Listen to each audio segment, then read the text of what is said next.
पंच भौतिक शरीर को ईसा मसीह साहब ने टेम्पल ऑफ लिविंग गॉड यानी जिंदा खुदा का मंदिर कहकर याद किया। इसी पंच भौतिक शरीर को मुसलमान फकीरों ने कुदरती काबा कहकर याद किया। ये असली कुदरती काबा है। अरे खुदा का दीदार जब भी होगा इस कुदरती काबे के अंदर जाकर होगा। उन फकीरों ने लिखा है कि भाई कुदरती काबे की तू महराम में सुन गौर से, आ रही दूर से सदा तेरे बुलाने के लिए। यानी शरीर के अंदर जा करके अपने फैले हुए ख्याल को समेट करके यहाँ पर एकाग्र करो। जहाँ ये जीवात्मा बैठी हुई यही कुदरती काबे का मेहराब है। यहीं पर अपने ख्याल को समेट करके उस शब्द के साथ जोड़ दो जो मालिक के घर से, खुदा की दरगाह से जो आवाज आ रही, अपनी रूह को उस आवाज के साथ जोड़ दो। प्रेमी भाई बहनों, यही महात्माओं ने वर्णन किया कि भाई अपनी जीवात्मा को शब्द के साथ जोड़ दो। इस हरि मंदिर में बैठ करके उस मालिक की सच्ची भक्ति करो।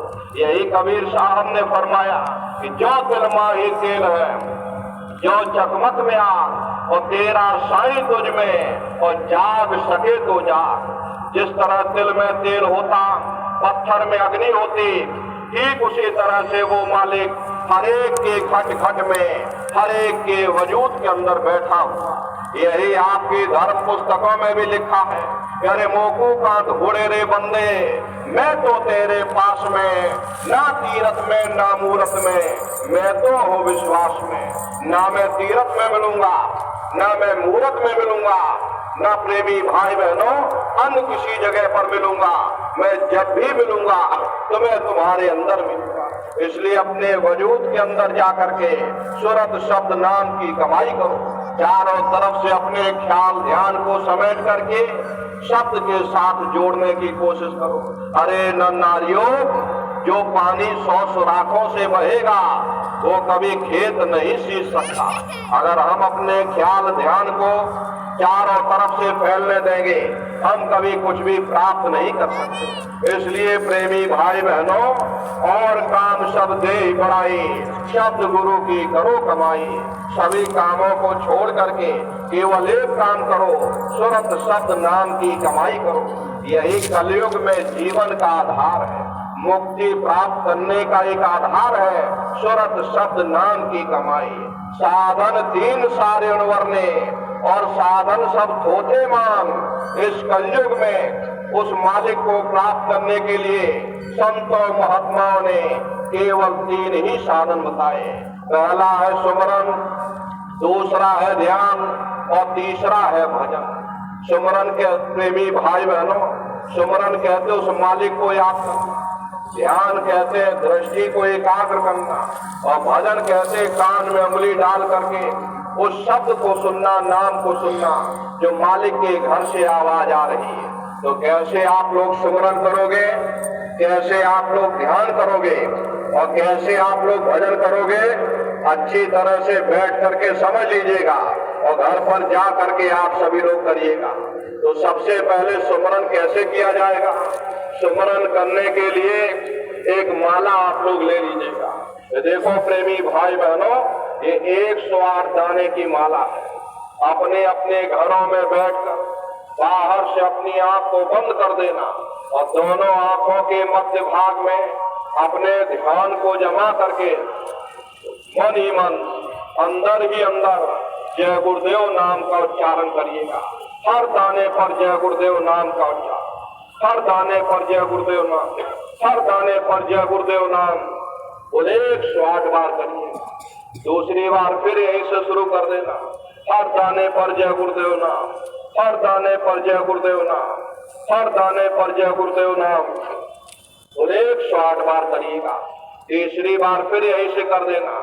जब जय गुरुदेव नाम का उच्चारण करोगे तो दोनों आंखों के मध्य भाग में अपने ध्यान को जमा करके मन ही मन अंदर ही अंदर जय गुरुदेव नाम का उच्चारण करिएगा।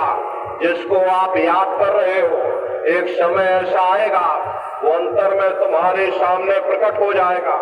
उसके नूरानी स्वरूप को देख लेना।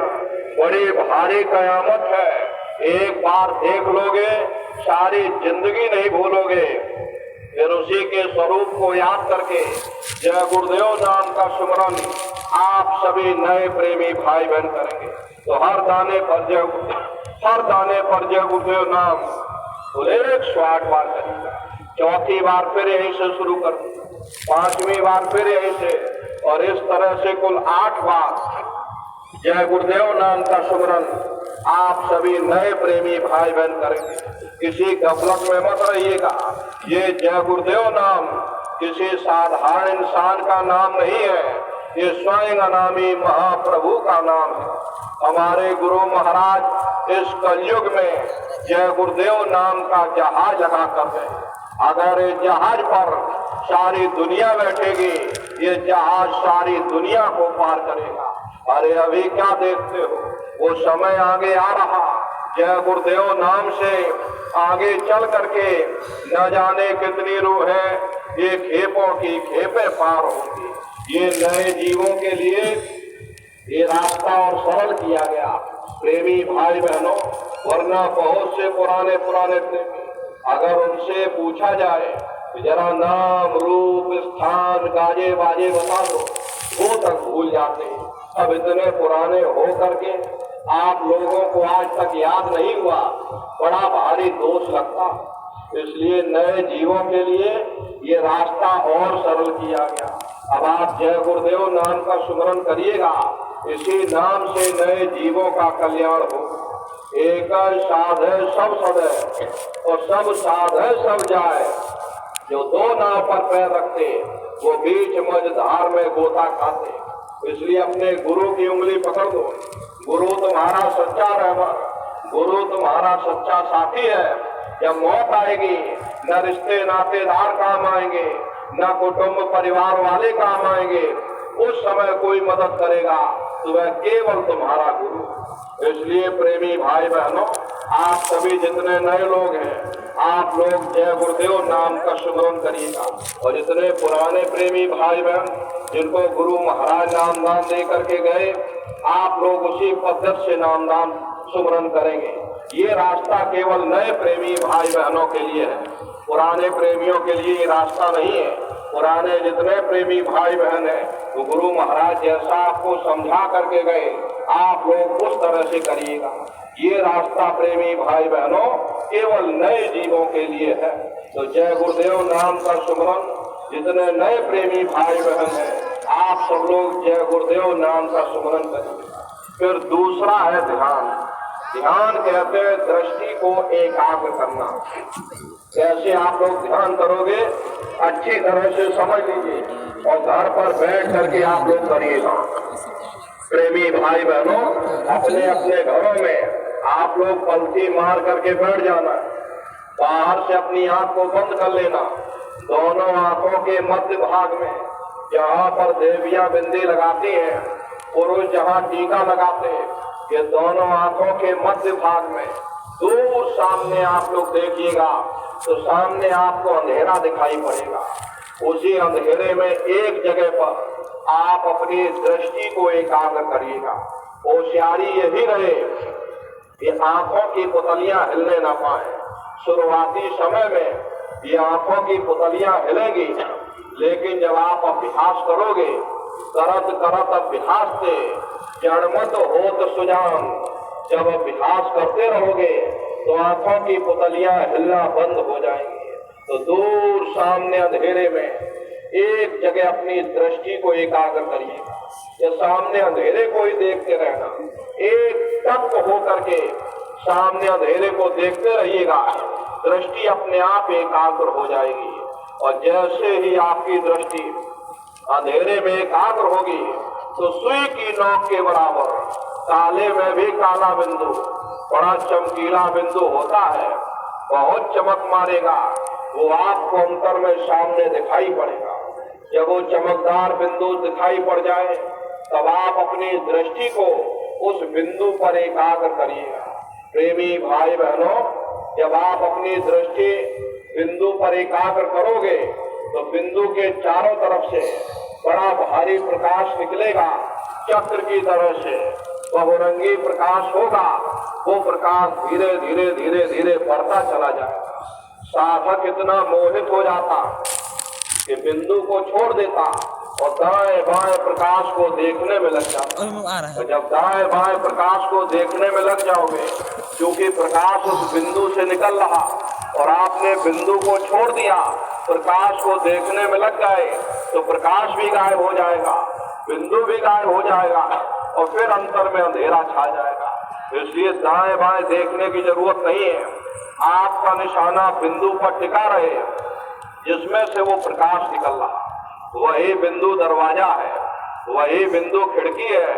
एक टक हो करके आप सामने बिंदु को देखते रहना, वो दरवाजा खुल जाएगा और आप दरवाजे के अंदर दाखिल हो जाओगे। बहुत विशाल दरवाजा।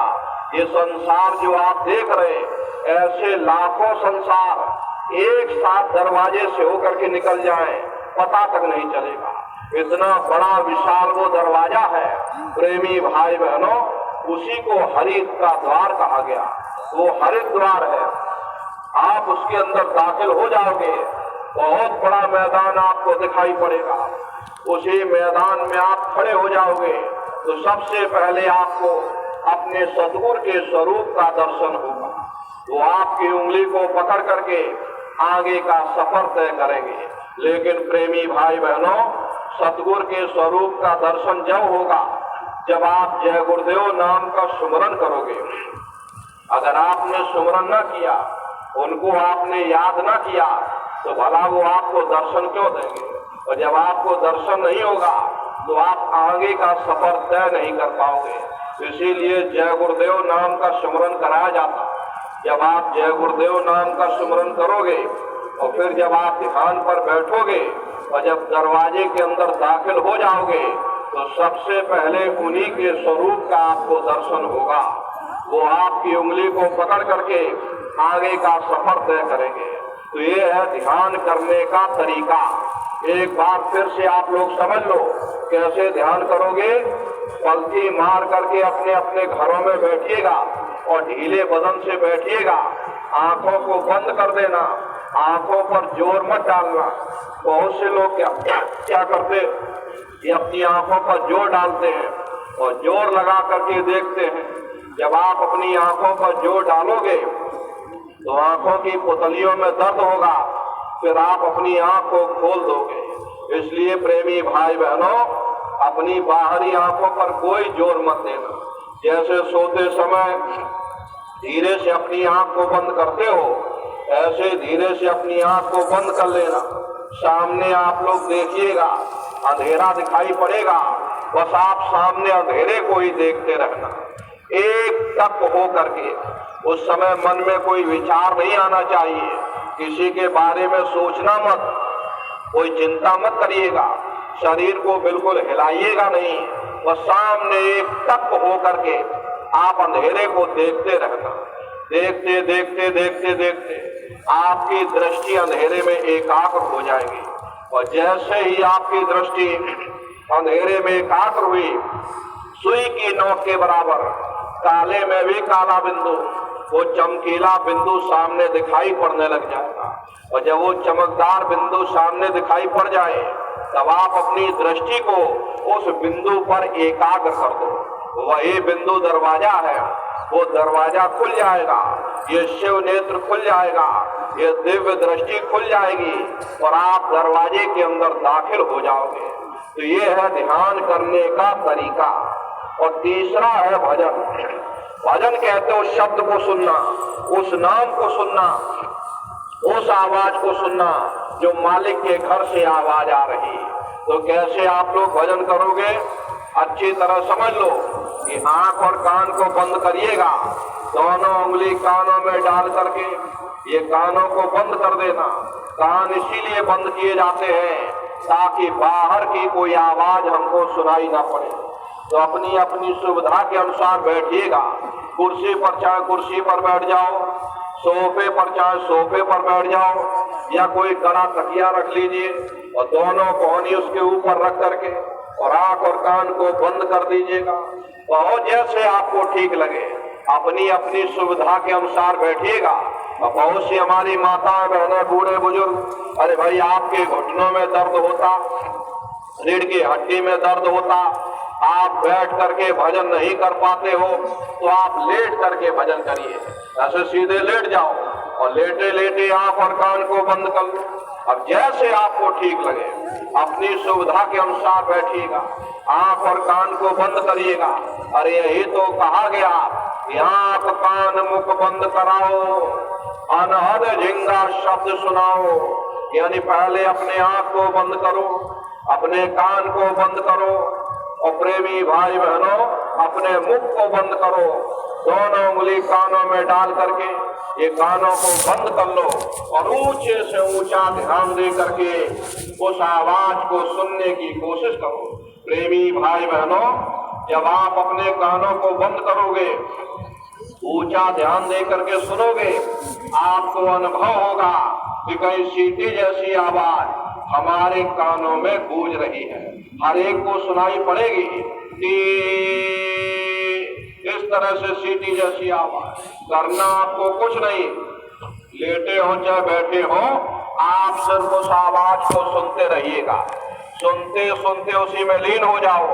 जब आप उसमें लीन हो जाओगे तो कुछ समय बाद में आपको फिर अनुभव होगा कि कहीं बड़ी दूर से एक महीन आवाज, घंटे और शंख की आवाज हमारे कानों में गूंज रही है। जैसे मंदिरों में घंटियां बजती हैं, टन टन टन टन टन, ऐसे ही प्रेमी भाई बहनों वो घंटे और शंख की आवाज सुनाई पड़ेगी। उसी घंटे शंख की आवाज को महात्माओं ने शब्द कहा, उसी घंटे शंख की आवाज को महात्माओं ने नाम कहा। अरे प्रेमी भाई बहनों, आपके धर्म पुस्तकों में लिखा है कि पोथी पढ़ जग मुआ, पंडित भया न कोई, और 2.5 अक्षर प्रेम का पढ़े सो पंडित होए। दुनिया वाले समझते हैं कि 2.5 अक्षर का मतलब प्रेम है। अरे प्रेम में तो मात्रा लगी हुई। यहाँ पर जिस 2.5 अक्षर का वर्णन महात्माओं ने किया है वो है शब्द सा, आदा, बा और दा। उसी शब्द को महात्माओं ने नाम कहा। कलयुग केवल नाम धारा, सुमिर सुमिर नर उतर ही पारा। कलयुग में केवल नाम का आधार है और वो नाम तुम्हारे अंदर रात और दिन फुलकारे दे रहा।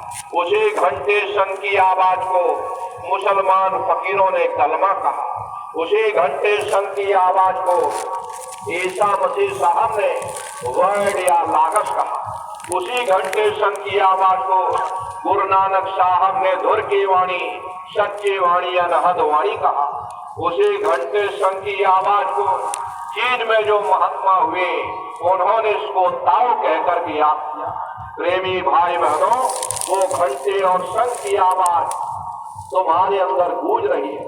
आप उस आवाज को सुनोगे। जब घंटे शंख की आवाज सुनाई पड़ने लग जाए तब आप सीटी की आवाज को छोड़ देना और घंटे शंख की आवाज को पकड़ लेना। जब घंटे शंख की आवाज को पकड़ दोगे तो सीटी की आवाज धीरे धीरे बंद हो जाएगी और घंटे शंख की आवाज बढ़ने लगेगी। बढ़ते बढ़ते इस कदर बढ़ेगी कि आपके रोम रोम में घंटे और शंख की आवाज गूंजने लगेगी। बड़ी घनघोर आवाज होती है, बड़ी मधुर वो आवाज होती है। अरे नन्नारियों, ये संगीत तो कुछ नहीं है। जब आप उस रूहानी संगीत को सुनोगे इतना भारी आनंद आपके ऊपर छा जाएगा, इतनी खुशी आपको होगी, इतना आप उस आवाज में खो जाओगे कि आप धीरे धीरे सारी दुनिया को भूल जाओगे। यहाँ तक कि आपके शरीर के लाखों टुकड़े कर दिए जाए फिर भी आपको पता तक नहीं चलेगा। इतना आप उस आवाज में खो जाओगे, क्योंकि उस आवाज में कशिश है। वो शब्द चुंबक है, वो आपको अपनी ओर खींचेगा और जब खिंचाव होगा तो जीवात्मा का फैला हुआ प्रकाश ये 9 द्वारों से सिमटने लगेगा। अब ये 9 द्वार कौन कौन से हैं? देखो प्रेमी भाई बहनों, 2 आंख, 2 कान, 2 नाक के सुराख, 1 मुंह और 2 मलमूत्र का रास्ता, ये शरीर के 9 दरवाजे हैं। सबसे पहला दरवाजा गुदा चक्र आता है। गुदा चक्र में गणेश जी वास करते हैं। गणेश जी यहाँ के मालिक है। ये 4 दल का कवल है। यहाँ पर पृथ्वी तत्व पाया जाता, उसके ऊपर इंद्रिय चक्र आता, इंद्रिय चक्र में ब्रह्मा जी वास करते। ये 6 दल का कवल है। यहाँ पर जल तत्व पाया जाता, उसके ऊपर नाभि चक्र आता, नाभि चक्र में विष्णु जी वास करते। ये 8 दल का कवल है। यहाँ पर अग्नि तत्व पाया जाता, उसके ऊपर ये हृदय चक्र आता, हृदय चक्र में शिव जी वास करते। ये 12 दल का कवल, यहाँ पर वायु तत्व पाया जाता। वास तो वो ऊपरी मंडलों में करते हैं, लेकिन उनका प्रकाश उनकी किरणें इन चक्रों पर पड़ती है। उसी के ऊपर एक कंठ चक्र आता, यहाँ आद्या महाशक्ति की किरणें पड़ती। ये 16 दल का कवल है। और आप सबसे ऊपर, आपकी ये जीवात्मा सबसे ऊपर दोनों आंखों के मध्य भाग में बैठी हुई है। यहीं पर बैठ करके जीवात्मा अपने प्रकाश को इन चक्रों में फैलाती है, जिससे आपका ये शरीर चलता है, आपके हाथ और पांव चलते हैं। जब आप भजन करोगे, शब्द को सुनोगे, घंटे शंख की आवाज को सुनोगे, उस आवाज में कशिश है, वो शब्द चुंबक है, वो आपको अपनी ओर खींचेगी। और जब खिंचाव होगा तो जीवात्मा का फैला हुआ प्रकाश ये 9 द्वारों से सिमट करके यहाँ 10वें द्वार पर एकाग्र हो जाएगा, जहाँ पर ये जीवात्मा बैठी हुई है। और जैसे ही जीवात्मा का प्रकाश यहाँ पर एकाग्र हुआ, तुरंत वो शब्द जीवात्मा को खींच करके इस शरीर से अलग कर देगा। फिर आप अपनी आंखों से देखिएगा कि हमारा शरीर ये पड़ा और हम ये खड़े। आप अपने ही शरीर से अलग हो जाओगे। अरे नर नारियों, आप शरीर नहीं हो, आप एक जीवात्मा हो। प्रेमी भाई बहनों, ज्ञान कब होगा? जब आप अपने शरीर से अलग हो जाओगे, तब आपको हकीकत का पता चलेगा कि नहीं, हम एक आत्मा है, हमारा शरीर एक पिंजरा है, जिस पिंजरे के अंदर हम कैद हैं। उस समय आपको हकीकत का ज्ञान होगा। तो फिर यही जीवात्मा इस शब्द को पकड़ करके फिर ब्रह्मांडों की चढ़ाई करेगी।